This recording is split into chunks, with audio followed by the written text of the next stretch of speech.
NCC के cadet मित्रों, बहनों और भाइयों, स्कूल के दिनों में मेरा भी एनसीसी से संबंध रहा है और मैंने भी अपने स्कूल के दिनों में एनसीसी के अनेक शिविरों के अंदर भाग लिया है और मुझे बड़ी खुशी कि आज एक भारत श्रेष्ठ भारत के अंतर्गत एक कार्यक्रम यहाँ पर आयोजित किया जा रहा है। मित्रों, ये जो भारत देश है ये विभिन्नता में एकता वाला देश है।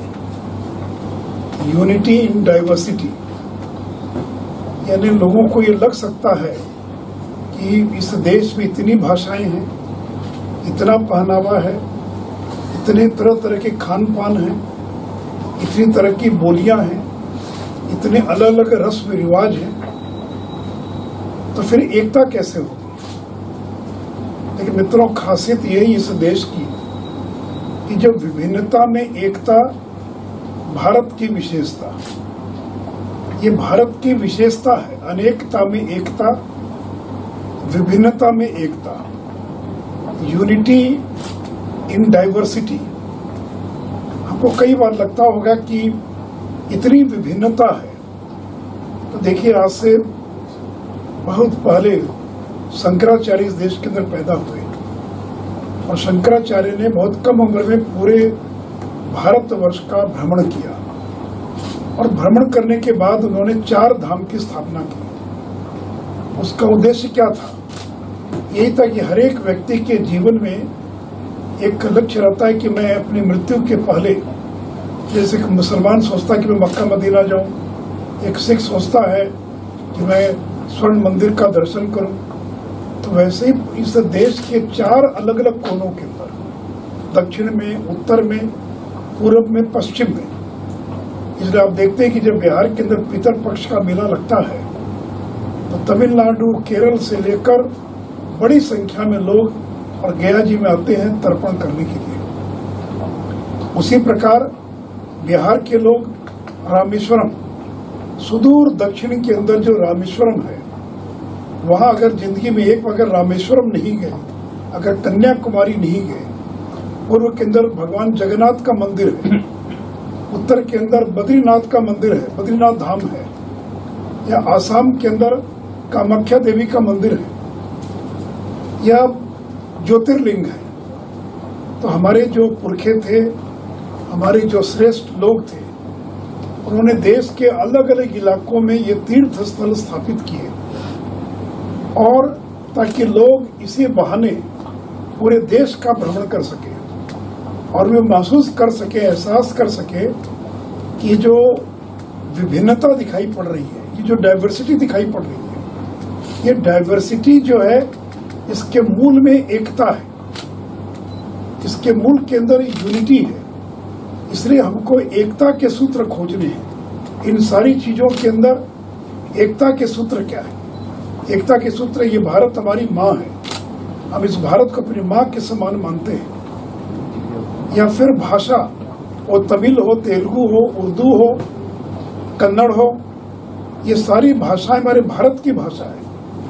इसलिए हिंदी भाषा जानने वाले एक दक्षिण की भाषा सीखने का प्रयास करें, दक्षिण की भाषा वाले एक हिंदी भाषी प्रांतों की भाषा को सीखने का प्रयास करें। मैं जब इमरजेंसी के अंदर जेल में था तो मैंने बांग्ला भाषा सीखने का प्रयास किया, उर्दू सीखने का प्रयास किया। तो मैं आप सभी लोगों से भी आग्रह करूंगा कि आप एक भारतीय भाषा अपने जीवन में और थोड़ा बहुत सीखने का प्रयास करें, कुछ शब्दों को जानने का प्रयास करें, उनकी लिपि को। यह देश को जोड़ने का तरीका है, यह देश जोड़ने का। और इसी प्रकार जब मौका लगे तो देश के अंदर भ्रमण करें, घूमने के लिए जाएं, दक्षिण में जाएं, उत्तर में जाएं, पूर्व में जाएं, तो आपको लगेगा कि ये जो विभिन्नता है, ये जो डाइवर्सिटी है, इसके अंदर एकता के सूत्र हैं। इसलिए हम कहते हैं अलग भाषा, अलग वेश, फिर भी अपना एक देश। अलग भाषा है, अलग वेश है, लेकिन फिर भी ये भारत जो है ये एक देश है। और से मित्रों, ये जो खान पान है ये ऋतु पर निर्भर करती है। जिन इलाकों में मछली ज्यादा पैदा होती है वहाँ के लोग मछली खाते हैं, जिन इलाकों के अंदर धान ज्यादा पैदा होता है वहाँ के लोग वहाँ के लोग चावल ज़्यादा खाते हैं।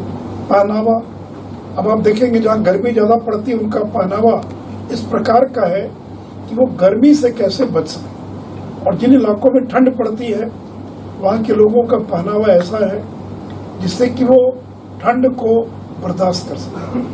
तो इसलिए, और आप ही देखिए, अगर आपके गार्डन में, आपके गार्डन के अंदर अगर एक ही तरह के फूल लगे हो तो आपका गार्डन कभी अच्छा नहीं लगेगा। अगर आपके बागीचे में अलग अलग तरह के अगर पुष्प लगे हुए, फ्लावर्स लगे हुए हैं, तो वो बागीचा देखने में ज़्यादा बढ़िया लगता है। अगर एक ही कलर हो तो अच्छा नहीं लगेगा। कई तरह के रंग जब मिलते हैं तब वो रेनबो बनता है, सतरंग बनता है। तो कहने का मतलब ये है कि हम जब शिविरों में जाते हैं, आपस में मिलते हैं, तो हमको उनके भीतर यूनिफाई करने के फैक्टर्स क्या है, जोड़ने के तत्व क्या है।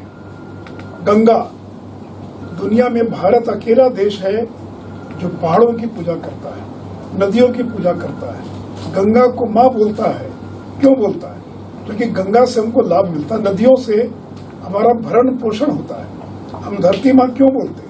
हम धरती माता इसलिए बोलते हैं कि जो धरती हमको अन्न प्रदान करती है, और जिस प्रकार से माँ पोषण करती है बच्चों का, जिसे किसी धर्म के लोग हों, किसी संप्रदाय के लोग हों, उनके मन में गंगा के प्रति, भारत माता के प्रति, यहाँ के हिमालय पहाड़ से लेकर और जो नदियाँ, चाहे गंगा हो या गोदावरी हो या नर्मदा हो, इन सभी नदियों के बारे में एक एकता का भाव है। एक संस्कृत का श्लोक मुझे भी स्मरण नहीं है कि जब लोग जल ग्रहण करते हैं तो इस देश की सभी नदियों का नाम, उसमें गोदावरी, नर्मदा, गंगा, ये जितनी देश की जो नदियां, 10-12 नदियां, यानी वो सारी नदियां इस जल के अंदर समाहित है।